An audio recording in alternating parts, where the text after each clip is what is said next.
യൗവനമോഹങ്ങളെ വിട്ടോടി തന്നെത്താൻ വെടിപ്പാക്കുന്നവൻ വിശുദ്ധവും ഉടമസ്ഥന ഉപയോഗവുമായി നല്ല വേലയ്ക്കൊക്കെയും ഒരുങ്ങിയിരിക്കുന്ന ഒരു മാനപാത്രം ആയിരിക്കും.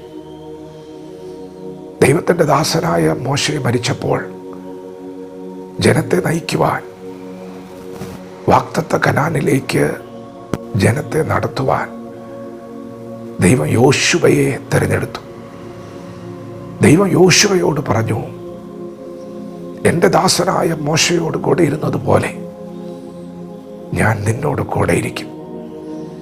നിന്റെ ജീവകാലത്ത് ഒരിക്കലും ഒരു മനുഷ്യനും നിന്റെ നേരെ നിൽക്കുകയില്ല. നീ ചെല്ലുന്നിടത്തൊക്കെയും ശുഭമായിരിക്കേണ്ടതിന് എൻ്റെ വചനം വിട്ട് ഇടത്തോട്ടോ വലത്തോട്ടോ മാറരുത്. അവർ യോർദാൻ കടക്കുന്നതിന് മുൻപ്,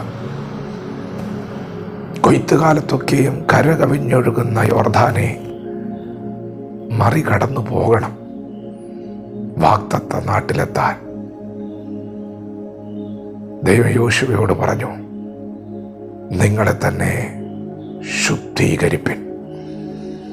ഞാൻ നാളെ നിങ്ങളുടെ ഇടയിൽ ഒരു അതിശയം പ്രവർത്തിക്കും. അവർ തങ്ങളെ തന്നെ ശുദ്ധീകരിച്ചപ്പോൾ പെട്ടകം ചുമക്കുന്ന പുരോഹിതന്മാരുടെ കാൽ യോർദാന്റെ വക്കത്ത് ചവിട്ടിയപ്പോൾ മേൽവെള്ളത്തിൻ്റെ ഒഴുക്ക് നിന്നു. യോർദാൻ രണ്ടായി പിന്മാറി. പിന്നെയും ദൈവം യോശുവയോട് പറഞ്ഞു, എരിഹോ പട്ടണം പിടിച്ചെടുക്കുന്നതിന് മുൻപ് നിങ്ങളെ തന്നെ ശുദ്ധീകരിപ്പിൻ. പ്രിയപ്പെട്ടവരെ, ദൈവം തൻ്റെ ദാസന്മാരെ ഉപയോഗിച്ചത് അവരെ വിശുദ്ധീകരിച്ചിട്ടാണ്.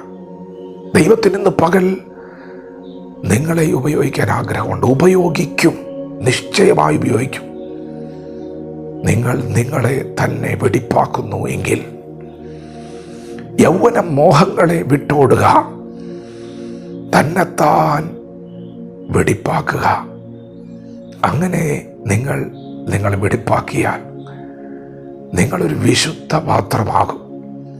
പാത്രം എന്നാണ് ദൈവം അതിനെ വിശേഷിപ്പിച്ചത്. നാം എല്ലാവരും പാത്രം ഉപയോഗിക്കുന്നവരാണ്, ശുദ്ധിയോടെ ഉപയോഗിക്കുന്നവരാണ്. നാം എല്ലാവരും കൈകൾ കഴുകുന്നവരാണ്, ശുദ്ധീകരണത്തിന് പ്രാധാന്യം കൊടുക്കുന്നവരാണ്. പ്രിയപ്പെട്ടവരെ, ദൈവം വിശുദ്ധിയിൽ വസിക്കുന്നവനാണ്. ദൈവവും അങ്ങനെ തന്നെയാണ്. ദൈവത്തിന് നിങ്ങൾ ഉപയോഗിക്കാൻ ആഗ്രഹമുണ്ട്. ദൈവം വചനം വിട്ട് പ്രവർത്തിക്കത്തില്ല, വ്യവസ്ഥയിൽ നിന്നുകൊണ്ട് പ്രവർത്തിക്കും. ദൈവം ഇന്ന് പകൽ വചനം കേൾക്കുന്ന നിങ്ങളോടൊരു ആലോചന പറയുന്നു. ബലഹീനരെ താങ്ങുവാൻ, ഉൾക്കരുത്തില്ലാത്തവരെ ശക്തിപ്പെടുത്തുവാൻ, ക്രമം കെട്ടവരെ ബുദ്ധി ഉപദേശിക്കുവാൻ, കുനിഞ്ഞിരിക്കുന്നവരുടെ തല നിവർത്തുവാൻ. പ്രിയപ്പെട്ടവരെ, ദൈവം നിങ്ങൾ ഉപയോഗിക്കാൻ ആഗ്രഹിക്കുന്നുണ്ട്. അതിനേക്കാളും വലിയ കാര്യമൊന്നും ഈ ഭൂമിയിലില്ല. നാം കർത്താവിന് വേണ്ടി ചെയ്ത എന്തെങ്കിലും ഉണ്ടെങ്കിൽ അത് നിലനിൽക്കും. ബാക്കിയുള്ളതൊക്കെ ഇവിടെ കൊണ്ട് അവസാനിക്കും. ദൈവം നിങ്ങളെ ഉപയോഗിക്കാൻ ആഗ്രഹിക്കുന്നു. നിങ്ങളെ തന്നെ വെടിപ്പാക്കുമെങ്കിൽ നിങ്ങളൊരു വിശുദ്ധ പാത്രമാകും. നിങ്ങൾ വിശുദ്ധ പാത്രമായാൽ ഉടമസ്ഥനായ ദൈവം നിങ്ങളെ ഉപയോഗിക്കും. ദൈവം നിങ്ങളെ ഉപയോഗിച്ചാൽ, ദൈവം നിങ്ങളെ കരങ്ങളിലെടുത്താൽ നിങ്ങളൊരു മാനപാത്രമായി തീരും.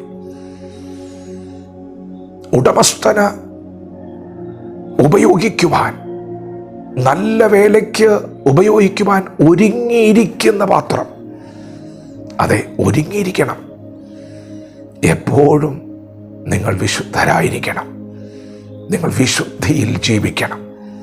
അങ്ങനെ